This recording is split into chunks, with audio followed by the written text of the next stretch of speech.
Welcome to the Global War Watch Network.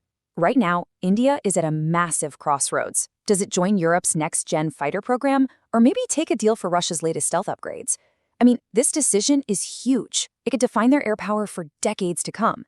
And hey, if you want to stay ahead on all things global security, you're going to want to hit that subscribe button. All right, so let's get right into it. Why is this such a big deal for the Indian Air Force right now? What's the rush?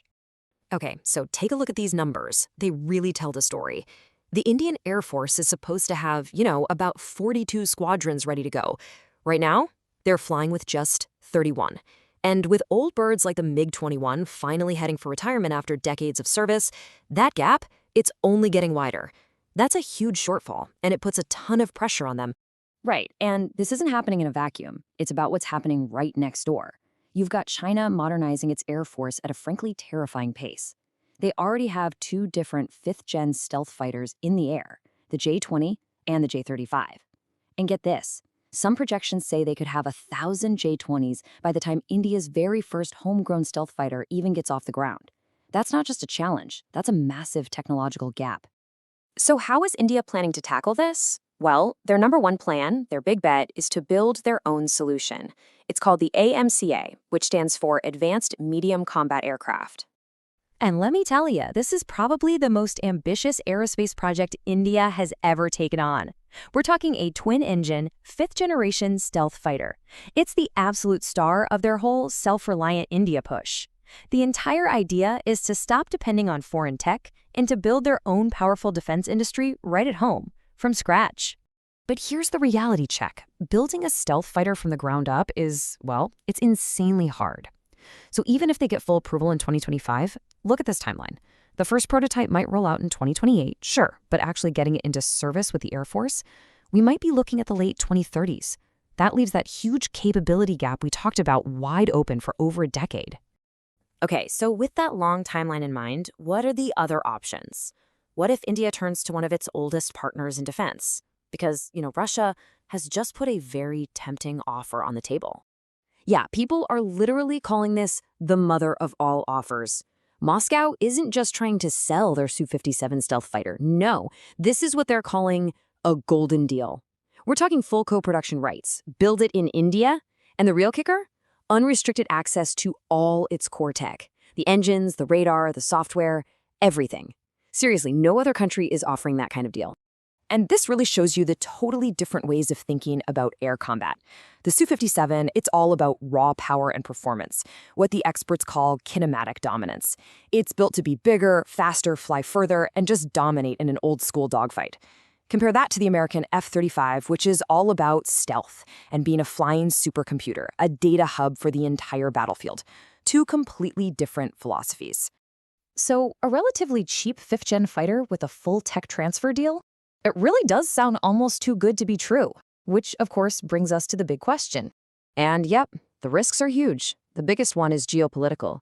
You've got the very real threat of U.S. sanctions under a law called CAATSA, which could totally mess up other critical defense deals, like the one for the American engines in India's own Tejas fighter. But on top of that, there are still nagging technical questions about the Su-57's actual stealthiness and whether its new engines are really ready for prime time. I mean, these are pretty much the same concerns that made India walk away from this exact program back in 2018. Okay, so that brings us to path number 3. What if India decides not to build or buy a 5th-gen jet at all? What if they try to leapfrog an entire generation and go straight to a 6th-gen fighter by partnering with a European project? Now, that would be a massive jump to the cutting edge. So if they go this route, there are basically two big clubs they could join. First up is gcap. That's the Global Combat Air Program. It's a team-up between the UK, Italy, and Japan. By most accounts, this project is more stable, it's moving along pretty well, and they're shooting to be in service by 2035. The other option is FCAS, the Future Combat Air System. That one's led by France, Germany, and Spain. On paper, it makes sense, because India already flies French Rafale jets, so there's synergy there. But this program has been bogged down with arguments over who does what, and it's facing some serious delay. But the price of admission to one of these clubs, it is absolutely staggering. You're looking at something like $11 to $19 billion, and that's just to get a meaningful 10 to 15% stake in the project. This isn't like buying jets off the shelf. This is paying to fund decades of incredibly expensive, high-risk R&D. And all that money would have to come from somewhere, most likely right out of the budget for their own AMCA program. And here's the other big catch. Even if they write that massive check, India would be showing up late to the party. The main jobs, the prime industrial roles, they've already been carved up between the founding partners. So the real risk here is that India becomes a junior partner, basically just manufacturing parts that someone else designed, without getting access to the really critical core technology. And that completely defeats the whole point of becoming self-reliant in the first place. So when you boil it all down, India is left with 3 totally different paths, and each one has these monumental consequences for everything. Its place in the world, its own industry, and its security for the next 50 years. Okay, this table really lays it all out, right? Option 1, the homegrown AMCA, gives them total control, complete technological sovereignty, but the timeline is long and full of risk. Option 2, the Russian Su-57, is way cheaper, it's available much sooner, and it comes with that full tech transfer. The catch? The massive risk of US sanctions. And then there's option 3, the European route. It's a huge leap in technology, straight to 6th gen, but the cost is astronomical, and they risk losing their strategic independence. So you see, this decision is about so much more than just picking an airplane. It's really about India deciding what it wants to be on the world stage for the next half-century. Is it going to be a builder, creating its own technology from the ground up? A buyer, relying on others for its defense? Or a partner in a massive global project?